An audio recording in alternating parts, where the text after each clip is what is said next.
ইসলামী ছাত্র শিবির কোনো girlfriend boyfriend তৈরি করে না। ইসলামী ছাত্র শিবির শিক্ষা প্রতিষ্ঠানে ভাই এবং বোন তৈরি করে, মাঝখানে ইসলামের দেয়াল তৈরি করে একটা সুরক্ষা দিয়ে দিতে চায়।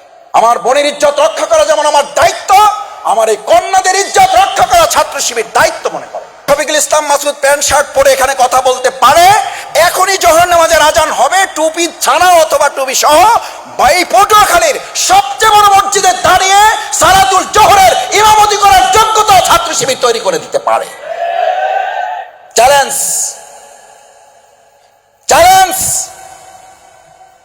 Please let's go. চলেন এই প্রোগ্রাম শেষে। This is my not credit, this is my not credit for my mother and father.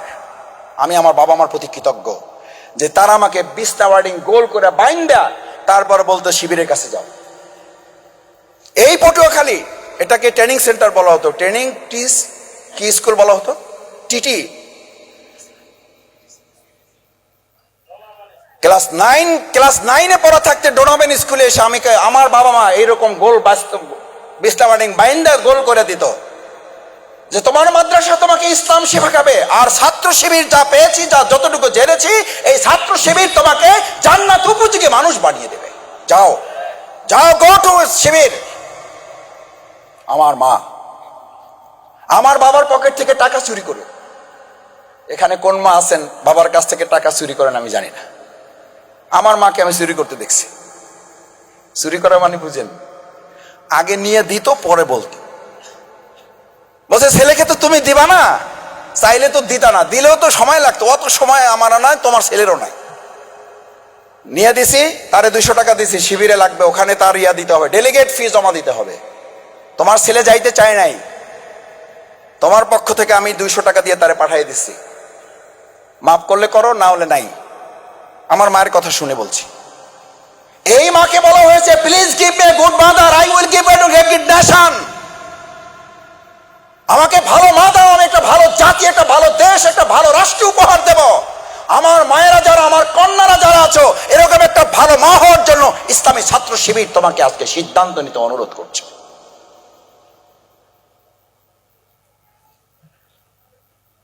This is ইসলামী ছাত্র শিবির। ছাত্র শিবির শুধু তোমাকে এখানে একটা বক্তৃতা শোনাতে আসে নাই। ছাত্র শিবির, তুমি ডাক্তার হবা, তোমার জন্য রেডি আছে কোচিং, চলো। 10 জন মুক্ত আমাকে ফোন করে, মাসুদ তুমি আমাদের বাউফলের ছেলে না? আমি বললাম জি আপা বলেন। এই যে আজকে আসতে আসতে আমার ফোনে একটা ভয়েস রেকর্ড আছে, কান্না, কেঁদে কেঁদে ফোন করেছেন, আমাকে বলছেন যে আপনার সময় হবে না আমি জানি, এই জন্য ভয়েস মেসেজ দিয়ে রাখলাম। কাঁদছেন, ভাই দেশটার কি হবে ভাই। তা আমি বললাম কেন আপা কি হয়েছে? আমি শুধু একটা রিপ্লাই দিয়ে রাখছি, কেন কি হয়েছে? কি হয়েছে জবাব তার 1 মিনিট 43 সেকেন্ড। ভাই আমাদের কোনো উপায় নেই, আমরা শেষ। এই যে শেষ, সব জায়গার মেসেজ, সব জায়গার মেসেজ শেষ। আচ্ছা তুমি বলো, এই শেষ যেখানে আইএমএ জাহিলিয়া যখন শেষ হয়েছিল, সেই সব শেষের জায়গা থেকে, ফুল স্টপ থেকে আলোর যাত্রা শুরু করেছিল ইসলাম না মানুষের তৈরি করা মতবাদ? এটা নিয়ে তোমার যদি কোনো বিভেদ থাকে, কোনো আর্গুমেন্ট থাকে, কোনো ডিবেট থাকে, কোনো অসুবিধা নাই। খুব সিম্পলি বুঝো, খুব সিম্পলি বুঝো, যেখানে অন্ধকারের শেষ, যেখানে আমাদের কন্যাদেরকে জীবন্ত কবর দেওয়া হতো, কি আফসোসের ব্যাপার না? সেই আবু জেহেলের উত্তরসূরিরা এখন বলে ইসলাম ক্ষমতায় আসলে, ইসলাম যদি আবার প্রোভাইড করে, তাহলে আমাদের মেয়েদের নাকি ঘরে আটকায় রাখা হবে। কত বড় আস্পর্ধা থাকলে এই কথা কেউ বলতে পারে? অথচ এই কন্যাদেরকে যখন জীবন্ত কবর দেওয়া হতো, পুড়ে ফেলা হতো আগুনে। একটা ঘরে মেয়ে জন্ম নিলে, যে অন্ধকার আইএমএ জাহিলিয়া যুগে, আবু জেহেলের যুগে, যখন একটা কন্যা সন্তান জন্ম নিলে 3 দিন 4 দিন 7 দিন সে তার বন্ধু বান্ধবদের সাথে মুখ দেখাতো না, তাকে সমাজ থেকে বহিষ্কার করা হতো। তোর কন্যা হয়েছে, তুই এখনো জীবন্ত কবর দেও নাই। দিস ইজ ইসলাম। আর সেই ইসলাম এখন তোমাকে বলে ইসলাম আসলে তোমাদেরকে আটকে ফেলবে। এখন সেই ইসলাম নিয়ে তোমাদের মধ্যে ইসলাম ফোবিয়া, তোমাদের মধ্যে ইসলামের ভীতি ছড়ায়। ইসলাম আসলে তোমাদেরকে ঘর থেকে বের হতে দেবে না। আর আজকে তোমাদের এই প্রোগ্রামটাকে আমরা কোনো ঘরে করছি না, বাইরে করছি। মানে তোমাদের ঘরে না বাইরের জগতে? তাহলে একটা করতালি দিয়ে তাদেরকে একটা প্রতিশোধ জানাও যে ছাত্র শিবির আমাদেরকে ঘর থেকে এখানে ডেকে নিয়ে এসেছে। আর একটা কথা বলি, কিছু মনে করো না, তোমরা তো আমাদের কন্যার মতো। এখানে ঢোকার সময় তোমাদের যার নেকাব আছে তাকে বলা হয়েছে আসসালামু আলাইকুম, আপনাদের আমাদের খুব দরকার ছিল, কারণ নেকাবওয়ালা লোকই আমাদের টার্গেট। আসেন, যার নেকাব নাই একটু এদিক ওদিক আছে, এই পাশে দাঁড়ান। এটা শিবিরের প্রোগ্রাম, জেনেও আপনি অবস্থায় এসেছেন, ভারী অন্যায় করেছেন। আপনার বাবা মা কোথায় ডাকেন, শিক্ষক কোথায় ডাকেন? এতটুকু হুঁশ বুদ্ধি নাই, শিবিরের প্রোগ্রামে আসছেন। এই কথা বলা হয়েছে, এরকম একজন লোক দাঁড়াও। একজন অভিভাবক বলেন ছাত্র শিবির আমাদের সাথে অন্যায় আচরণ করেছে। আমিও করেছি। আমি এই কথাটা বলতে ইমোশনাল হচ্ছি। আমি বিশ্ববিদ্যালয়ের রাষ্ট্র নির্বাচনে আমাকে একটা হলের জিএস ক্যান্ডিডেট করা হয়েছে। আমি ভোট চাওয়ার জন্য গিয়েছি।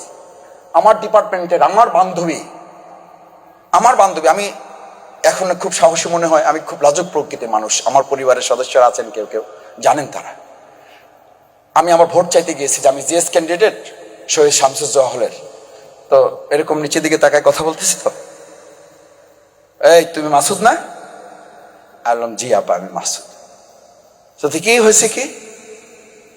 ওই যে আমি তো জিএস নির্বাচন করব, একটু আমার জন্য দোয়া করবা আর আমার একটু ভোট দিবা। বলছে মাথা জাগাইলাম। বলছে এখন কি করবো? বলছে তাকাও আমার দিকে। বললাম আপা, এটা তো আমাদের শিবির থেকে নিষেধ করা আছে। এটা যদি কেউ দেখে তাহলে আমার সাথীপদ থাকবে না। বলছে তাই নাকি? এটা তো আমাদের বলা আছে। আমি বললাম জি আপা, এটা বলা আছে। বলছে তাহলে ভোট নেবে কি করে? আমি বললাম এই যে ভোট চাই দিচ্ছে আপনাকে, শরীয়তের সীমা যেন লঙ্ঘন না হয়। কারণ এটা তো শুধু শিবিরের নির্দেশ না, এটা আল্লাহ রসুলের নির্দেশ। একবার কারো দিকে, আমাদের বোনদের, আমাদের মায়েদের, এরকম যারা কন্যা সন্তান তাদের দিকে যারা শরীয়তের দৃষ্টিতে তার জন্য জায়েজ নেই, একবার তাকালে আল্লাহ মাফ করবেন। দ্বিতীয়বার তাকানোটা মাফ করবেন না, শুধু বলা হয় যে ওই যে তাকানোটা শফিকুল ইসলাম মাসুদের না, তাকানোটা ইবলিসের। কার? আচ্ছা, এটা জামাতের কথা, এটা শিবিরের কথা। কার কথা? প্রিয় নবী মুহাম্মদুর। আচ্ছা, এইরকম ইবলিস ঢাকায় আছে, পটুয়াখালীতে তো নাই। যে একবার তাকানোর পর দুইবার তাকানোর মতো আল্লাহর ওলি এই সমাজে আর পাওয়া যাবে না। শুধু একবার কোন রকম তাকায়, আর চোখ ফিরায় না, কারণ একবার যায়।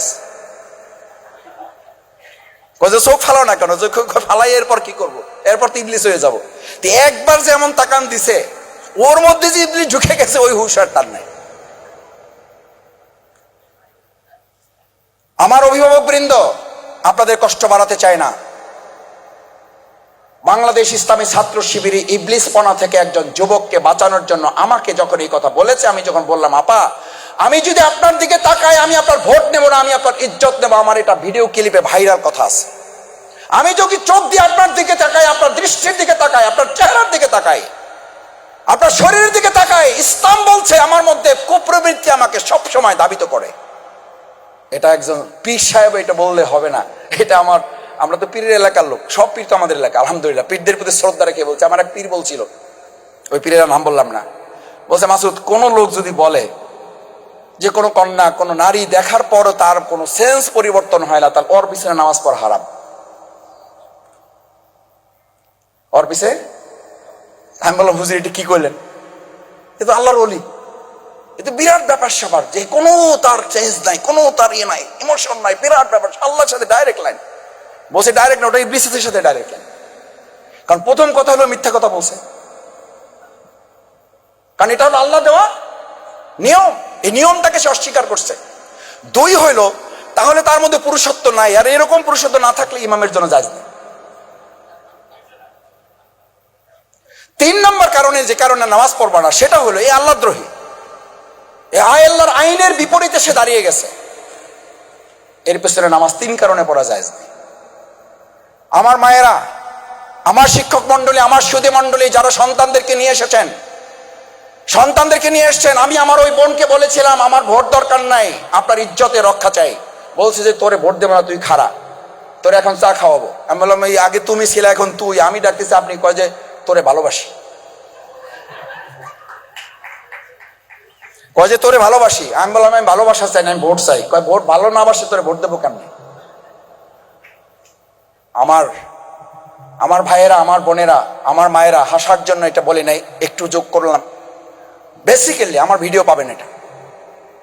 আমার ওই বান্ধবী এখনো যে বেঁচে আছে, সে সরকারি একটা জব করে, আমি এখানে করি। মাঝে মধ্যে দুষ্টমি হয়, আমি বলি যে তোমরা তো এসিতেই থাকো, আমরা ওই রাস্তায় ছিলাম, এখনো রাস্তায় আছি।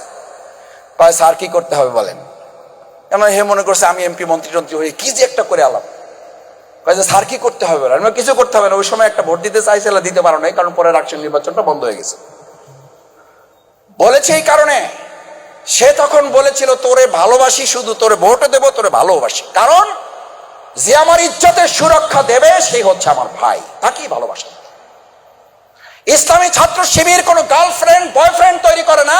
ইসলামী ছাত্র শিবির শিক্ষা প্রতিষ্ঠানে ভাই এবং বোন তৈরি করে, মাঝখানে ইসলামের দেয়াল তৈরি করে একটা সুরক্ষা দিয়ে দিতে চায়। আমরা ভাই বোন, আমার বোনের ইজ্জত রক্ষা করা যেমন আমার দায়িত্ব, আমার এই কন্যাদের ইজ্জত রক্ষা করা ছাত্র শিবির দায়িত্ব মনে করে।